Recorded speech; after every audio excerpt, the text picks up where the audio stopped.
So ஆண்களுக்கு ரொம்ப முக்கியமான ஒரு ஹார்மோன் பார்த்தோன்னா அதை பற்றி தான் இந்த வீடியோவில் ஃபுல்லாக பார்க்க போகிறோம். ஸோ ஆண்களுக்கு ரொம்ப முக்கியமாக இருக்கக்கூடிய ஹார்மோன் பார்த்தோன்னா டெஸ்டோஸ்டிரான் ஹார்மோன்ஸ். ஸோ டெஸ்டோஸ்டிரான் ஹார்மோன்ஸோட வேலை பார்த்தோன்னா ஆண்களுக்கு மீசை தாடி அப்புறம் பார்த்தோன்னா அவங்களோட மசில் க்ரோத், போன் க்ரோத், முக்கியமாக அவங்களோட தக்க உடலமைப்பை இந்த டெஸ்டோஸ்டிரான் ஹார்மோன்ஸ் தான் தருதுன்னு கூட சொல்லலாம். ஸோ இந்த ஹார்மோன்ஸ் பார்த்தோன்னா எல்லா ஆண்களுக்குமே ரொம்ப முக்கியமான ஒரு விஷயம். ஸோ இந்த ஹார்மோன்ஸ் எப்படி அதிகமாக இன்க்ரீஸ் பண்ண வைக்கிறது அப்படின்றத பற்றி தான் இந்த வீடியோவில் ஃபுல்லாக பார்க்க போகிறோம். ஸோ மறக்காமல் வீடியோ ஸ்கிப் பண்ணாமல் பாருங்கள்.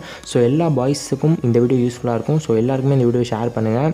ஸோ முக்கியமாக நம்மளோட டெஸ்டோஸ்டெரான் ஹார்மோன்ஸ் எப்போ அதிகமாக இன்க்ரீஸ் ஆகும் அப்படின்னு பார்த்தோன்னா வந்து மார்னிங் டைமில் வந்து அதிகமாக இந்த டெஸ்டோஸ்டெரான் ஹார்மோன்ஸ் வந்து இன்க்ரீஸ் ஆகும். ஸோ மார்னிங் பார்த்தோன்னா உங்களுக்கு வந்து 7லேருந்து 10 மணி வரைக்கும் நல்ல டெஸ்டோஸ்டெரான் ஹார்மோன்ஸ் வந்து இன்க்ரீஸ் ஆகும். ஸோ ஈவினிங்கை கம்பேர் பண்ணுறதை விட. ஸோ அப்புறம் பார்த்தோன்னா நைட்டு பார்த்தோன்னா உங்களுக்கு மறுபடியும் பொறுமையாக வந்து டெஸ்டோஸ்டெரான் ஹார்மோன்ஸ் வந்து லைட்டாக இன்க்ரீஸ் ஆக ஆரம்பிச்சிடும்.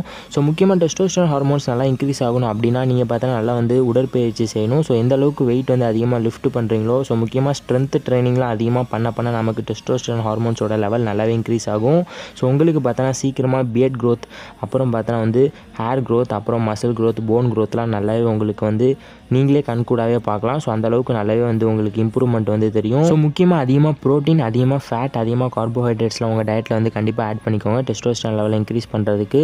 முக்கியமான விஷயம் பார்த்தோன்னா வந்து அதிகமாக உடற்பயிற்சி செய்யணும். ஸோ அதுதான் முக்கியமான விஷயம். முக்கியமாக ஆல்கஹால்லாம் பார்த்தீங்கன்னா கண்டிப்பாக இன்டேக் பண்ணிக்கவே கூடாது.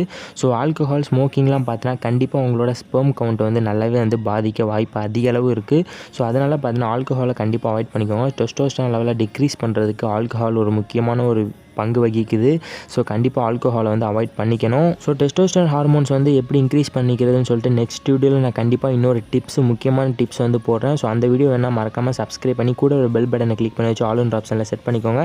ஸோ அந்த வீடியோ ரொம்பவே முக்கியமான ஒரு வீடியோ. ஸோ டெஸ்டோஸ்டெரான் ஹார்மோன்ஸ் வந்து எப்போ இன்க்ரீஸ் ஆகும்னு சொல்லிட்டு அந்த வீடியோலையும் சொல்லியிருப்பேன். ஸோ மறக்காமல் அந்த வீடியோ ஃபுல்லாக பாருங்கள். ஸோ நெக்ஸ்ட் வீடியோவில் அந்த வீடியோ கண்டிப்பாக வரும். ஸோ வீடியோ எல்லாருக்கும் உங்கள் ஃப்ரெண்ட்ஸுக்கு ஷேர் பண்ணுங்கள். Bye guys, love you all, miss you all, see you in another video.